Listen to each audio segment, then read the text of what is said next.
Heya Cryptozens, tonight's show, Terra Luna Revival vote results. It's 10 p.m. Pacific time and the date is May 25th, 2022. Welcome back to the Crypto Overnighter. I'm your host, Nick. The cover model for this podcast is Tex, and together we take a nightly look at the crypto NFT metaverse space and the industry that surrounds it. Now, take a minute and go ahead and subscribe to the podcast now, because we're here at 10 p.m. every night to bring you the crypto news analysis that you need to start your day. And keep in mind, nothing in this show should ever be considered financial advice. The revival plan passed. As predicted, the revival plan passed and it was not even close. Luna 2.0 has officially been approved. The Luna stakers and validators approved Luna 2.0 to start as soon as Friday, May 27th. As has been covered here before, and many places, there was a vote taken, a rather controversial and divisive vote at that. It was divisive because, as always, opinions vary. People could not agree on what to do to fix Luna. Fork or burn. Burn or fork. And okay, I get it. It's not a fork. It doesn't share a Genesis block. There are no transactions in common. They are completely separate. It's just what people call it. And in fact, this new one won't even have a stablecoin, at least not an algorithmic stablecoin. Terra USD will not be making an appearance, so that's a huge difference. The question was whether to move on to a new blockchain and that sweet new blockchain smell, or to stay put, hug it out, plug up the holes. And I say the vote was controversial because they were messing with it, literally. During the voting session, Do Kwon changed parts of the poll, literally changed what was being voted on as the vote was happening. That's not tolerated anywhere I come from. So, I don't know. It'll be interesting to see. But I don't think that there's going to be much of a protest. I think really there wasn't all that much of a call for a vote other than to drum up support and visibility.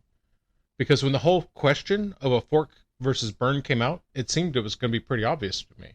They were going to fork. It was apparent at the time. Just the fact that they were even asking for a vote all but guaranteed a vote to fork. Clearly, enough people were interested in starting over. Do Kwon did kind of run a media blitz, though. I mean, you go look at his Twitter timeline. It is full of support after support after support for this new blockchain. And I think that has a lot to do with the results. Now, speaking of results, here they are. Official counts are yes, 65.5%. Abstain, 20.98%. No, 0.33%. And no with veto, 13.2%. Now, that vote came closer to failing than it might appear, because some people get special votes. Those are the no with veto votes. Now, if you get enough of those, 33.4% in this case, the vote fails even if a majority of voters vote to pass it. Interestingly, if you took the same amount of people who voted to abstain and you add it to the people who voted no with veto, you would have just enough for a veto, just enough that it wouldn't have passed. So, like I said, it was closer than it might appear. In total, over 305 million votes were cast. That means the overall turnout percentage is 83.27%. At a certain point yesterday, the vote became a mathematical impossibility given the number of votes yet to be cast. That said, the official deadline came and went, and now it's on to the next phase. And as I understand it, that next phase starts on Friday. Okay, so the market today was kind of down and dirty, honestly. Lots of red all over the market. Let's check the numbers.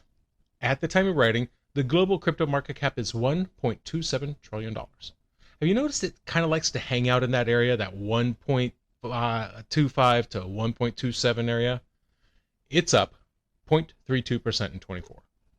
The top 5 cryptos by market cap are Bitcoin up 0.76%, Ethereum down 0.55%, Tether, BNB reclaiming their number 4 slot. It's up 0.3%, and USDC. So, yeah, the next phase. Let's talk about that. The Terra blockchain becomes Terra Classic. Similarly, the Luna token gets changed to Luna Classic. And then that changes the ticker from LUNA to LUNC, C being for Classic. That opens the Terra blockchain, and the token, the Luna token, that means it's open to be built on, like a mulligan, like it never even happened. My understanding is one of the things they are going to do is to strip off the failed UST stablecoin off from the Terra Classic blockchain. One of the things that Quan said was that people would be airdropped this new Luna. Now, there's a scheme in place to recognize which eligible for which compensation level, and the team has taken a series of screenshots of the old Terra network, everybody that was holding Luna and UST. Now, Terra Labs is saying that all assets and apps and everything needs to move to the new blockchain, which makes sense from their point of view, because from their point of view, the old chain is dead, and they want everything that lived on the old chain to move to the new chain, Luna 2.0. And if you do that, you're going to have to migrate yourself, because it's not going to be automatic, because it's a separate chain. Obviously, there are going to be some who are going to resist this idea, opting instead to continue down the burn path, or even just holding on and hoping they get better. Not to digress too far, but it seems like some exchanges are also getting in on the burn train. MEXC Global, they sent out a tweet asking their followers if they should join in on the Terra burn thing. Now, they haven't released the results of that poll, but they did say that they would, quote, utilize the actual trading fees from Luna USDT spot trading pairs to form a secondary market buyback and proceed with Luna burn. Now, Bitcan, they also held a poll, and 92% of the 3,500 respondents said that they should burn Luna. Now, I heard BingX is also considering the same thing. Haven't yet heard what the results are. So here's their plan. If you held more than 10,000 Luna before USTD pegged, you are not getting all of your tokens at once. They're not going to want people to just dump their airdrop right away. So people with over 10,000 Luna will get 30% of what they're going to get up front, and then 70% over the next 2 years. I think it's like every 6 months, just to keep it from being dumped on the market all at once. And all of the airdrop tokens will be bonded, which means you'll have to wait 3 weeks before you can even transfer them. Now, if you held more than 1 million Luna, you're going to be waiting even longer. It'll take you a year before you get any tokens, and then there's a 4-year vesting period afterward.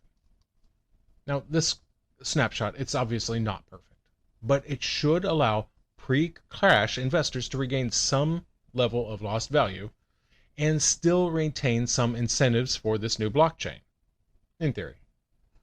And people are pointing out that this is very interesting, because what they're doing, they're effectively standing up an entire ecosystem at once. They're airdropping an infrastructure and an ecosystem, and it's all going to be in place all at once. There are 11 confirmed projects that they will be on the Terra 2 blockchain. These include Nebula, Sigma, Prism, and others. And with its connection to the Cosmos ecosystem, bringing those customers access to clusters, options, rephrasing, and lending or borrowing, those are things that they currently can't do on Cosmos. So that's what happens. The question is, who's going to play ball, and what exchanges are going to list this new token? The global NFT market cap is up over $11.13 billion. Sales volume is up 4.35% in 24 hours. According to CoinMarketCap, the top 5 NFT collections by sales volume are Goblin Town, followed by Bored Apes, Other Deed, Mutant Apes, and Degen Tunes. Now keep in mind, some of these collections have very volatile prices, so do your own research. And that's going to do it for us tonight. Thank you so much for joining us. If you enjoyed tonight's show, like, comment, and subscribe. Give us a glowing review, because that helps other people find their way to this podcast. And we're here each and every night at 10 p.m. Pacific time, bringing you the crypto news analysis that you need to start your day. You can find us on podcasting platforms everywhere or on YouTube. Do you have questions or comments? Reach out and let us know. The address is nick@cryptozens.com. cryptoovernighter.com. That's Nick at cryptoovernighter.com. We'll see you tomorrow night.